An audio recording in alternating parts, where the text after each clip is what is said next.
দিবে গিয়ে বেড়ে সুন্দর করে দিয়ে ঠান্ডা করে দিই এলে কেন গুণ আছে আর পরিণতে যে কোনো কি ব্যাকুণ রাখো আর স্বাস্থ্যবাদ যেটা তোমার তো ব্যাকুণ আন্দাইছি দিয়ে সমস্ত ব্যাকুণের ফ্রি বলে দেওয়ার এইটা দিয়ে একটা সাহানো আমরা ব্যাকুণ কমা করে দেবেন আসসালামু আলাইকুম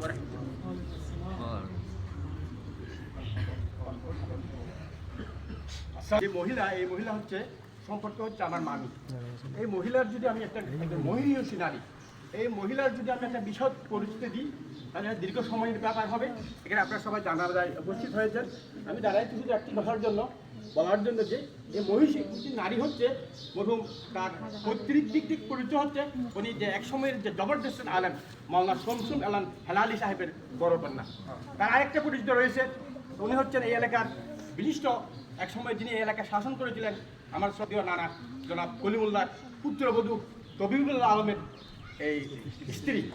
এই তো অনেকেই জানেন না, তবিবুল্লাহ আলম হচ্ছে আপনারা জানেন যে মুন্সিরঘাটা শহীদ সাইদুল্লাহ মুন্সি সাইদুল্লাহ মুন্সি যিনি প্রথম পুত্র শহীদ ওবায়দুল্লাহ, সেই ওবায়দুল্লাহর কন্যা হচ্ছে শহীদ তবিবুল্লাহ আলমের মা অর্থাৎ তার শাশুড়ি মুন্সিরঘাটা যার নামে অর্থাৎ এই রয়েছে।